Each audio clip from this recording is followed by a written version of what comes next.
नमस्कार दोस्तों, मेरे YouTube चैनल पे आपका स्वागत है। मैं आज आपको माता वैष्णो देवी से जुड़ा हुआ एक सपना शेयर करूँगा और ये सपना आया था 21 अगस्त 2010 को।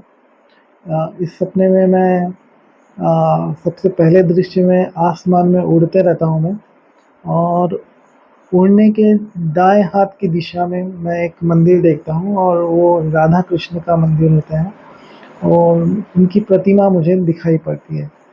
उसके बाद मैं उड़ते-उड़ते फिर एक जगह पे नीचे उतरता हूँ और मंदिर में प्रवेश करता हूँ और मंदिर में जहाँ प्रवेश करता हूँ वहाँ सामने में एक तुलसी का चौरा दिखता है मेरे को और वहाँ माता की कोई प्रतिमा नहीं रहती है पहले सपने में। वहाँ एक माता लक्ष्मी का एक फ़ोटो रहता है और उस फ़ोटो को मैं प्रणाम करता हूँ। तभी वहाँ एक पंडित बैठे हुए रहते हैं। वो कहते हैं कि तुम तो वैष्णो देवी पहले बहुत आते थे, आजकल वैष्णो देवी नहीं आते हो। तो मैं कहता हूँ कि मैं तो बचेली में रहता हूँ, बैलाडीला में, इतनी दूर से आना संभव नहीं है। मैं ज़रूर आऊँगा ऐसा करके उनको बोलता हूँ और ये सपना जो है टूट जाता है और इसके बाद फिर मैं मतलब नींद में फिर वही सपना आता है।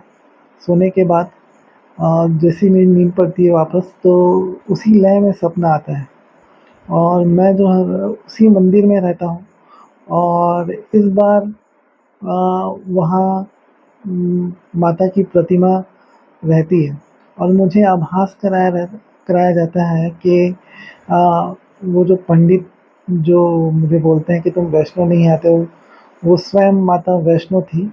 उसमें ये सपने में ही आभास कराया जाता है कि वो माता वैष्णो थी और उन्होंने तुम्हें वैष्णो देवी बुलाया है।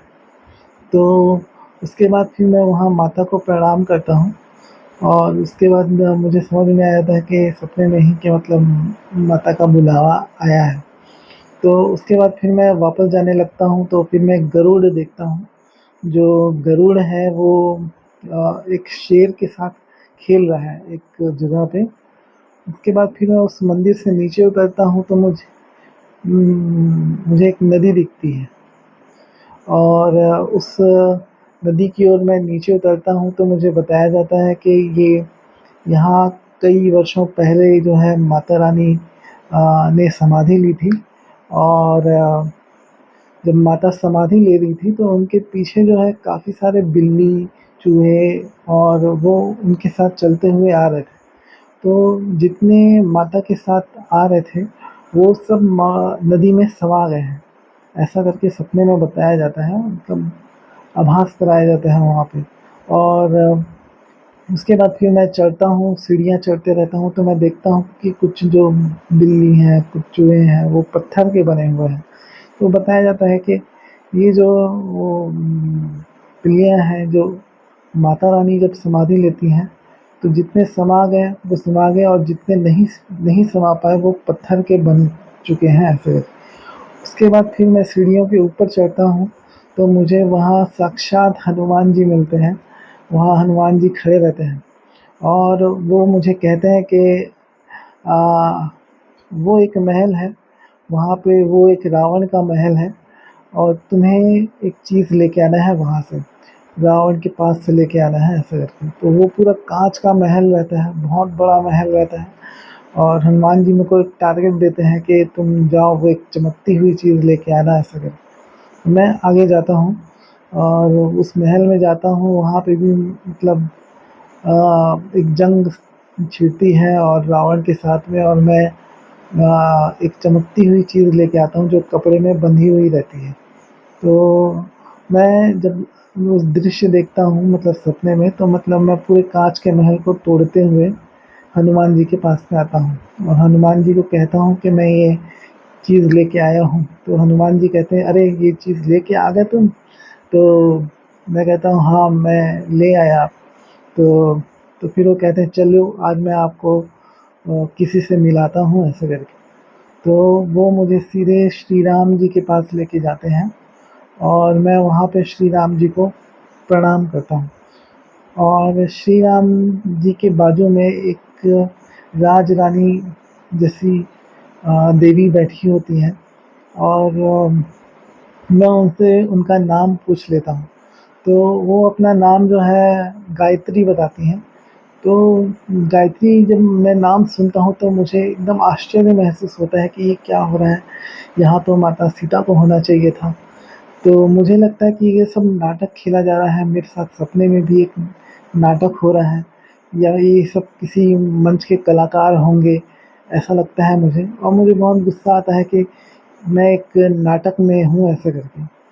तो उसके बाद मुझे गुस्सा आ जाता है, तो मैं क्या करता है, वो नदी का किनारा रहता है इसलिए वो रेत रहता है वहाँ पे, तो रेत को मैं श्री राम जी के ऊपर फेंक देता हूँ। ये सब झूठ है, मुझे बहलाया फुसलाया जा रहा है ऐसा करके। तो जैसे ही मैं रेत छिड़कता हूँ उनके ऊपर में, तो राम जी गायब हो जाते हैं, फिर जो माता होती हैं वो भी गायब हो जाती हैं, हनुमान जी गायब होने लगते हैं। इसके बाद फिर मैं आगे जाता हूँ, भागने लगता हूँ कि ये सब गलत है, ये नाटक है। तो वहाँ एक शिवलिंग दिखता है मुझे, जो शिवलिंग में जिस शिवलिंग में आँखें रहती हैं, वो आँख दिखती रहती हैं। तो उनके ऊपर भी मैं रेत छिड़क देता हूँ क्योंकि ये नाटक है। उसके बाद फिर जैसे ही सब गायब होने लगते हैं तो मुझे लगता है कि नहीं, ये कोई नाटक नहीं था, ये भगवान स्वयं आए थे। उसके बाद फिर मैं भागने लगता हूँ, और मेरे पीछे-पीछे अब बिल्ली दौड़ने लगती है। एक बहुत बड़ी बिल्ली रहती है जो दौड़ती है, तो मैं उस बिल्ली से बचने के लिए मतलब आसमान में उड़ने लगता हूँ, और वो बिल्लियाँ भी आसमान में उड़ती हैं। तो फिर मैं मतलब अपनी रक्षा के लिए फिर वही माता को याद करता हूँ, तो फिर सपना टूट जाता है। लेकिन फिर मुझे जब सपना टूटता है तो मुझे एहसास होता है कि नहीं, वो भगवान श्री राम थे और वो माता सीता थी। मुझे नाम नहीं पूछना चाहिए था, और मैंने नाम पूछ के ही गलती कर दिया, क्योंकि हमने जैसा देखा है मतलब माता सीता को टीवी सीरियलों में, वो बिल्कुल राज रानी की तरह लग रही थी। तो इसलिए मैं थोड़ा-सा कन्फ्यूज़ हो गया था और नाम पूछ बैठा वहाँ पे। और मैं सपने में अक्सर गलती किया हूँ कि मतलब कई बार मेरे सामने भगवान आ जाते हैं तो मैं उनसे नाम पूछ लेता हूँ। तो कई बार ऐसी गड़बड़ हुई है मेरे साथ में, तो अच्छा नहीं लगता है मुझे भी कई बार। इस सपने के आने के बाद मैं स्वयं वैष्णो देवी गया था, और ट्रेन के माध्यम से अकेले ही गया था। और वहाँ मैंने माता वैष्णो देवी के दर्शन किए, 2-2 बार जाकर दर्शन किए, और बहुत ही अच्छा लगा वहाँ से आया। उसके बाद फिर मेरी लाइफ में सब कुछ अच्छा ही हुआ वहाँ से आने के बाद में। अ, लेकिन इसके बाद भी मुझे वैष्णो देवी के सपने आते ही रहे। और वैष्णो देवी माता के सपनों की एक ख़ास बात ये है कि मुझे एक बड़ा-सा पर्वत दिखता है वैष्णो देवी के जब भी सपने आते हैं, और उसमें एक गेट दिखता है, मुख्य गेट दिखता है।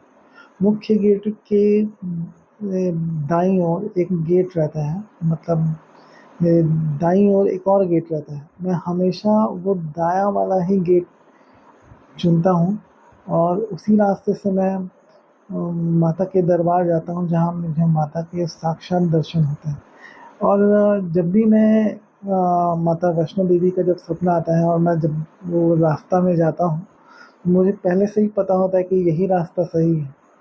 और और मैं वहाँ जाके माता के दर्शन करता हूँ। तो वैष्णो देवी से जुड़ा और भी सपने हैं, मैं आपको आगे बताऊँगा। तो आज के लिए बस इतना ही। बने रहिए, मैं आपको ऐसे ही सपनों की कहानियाँ बताता रहूँगा। धन्यवाद।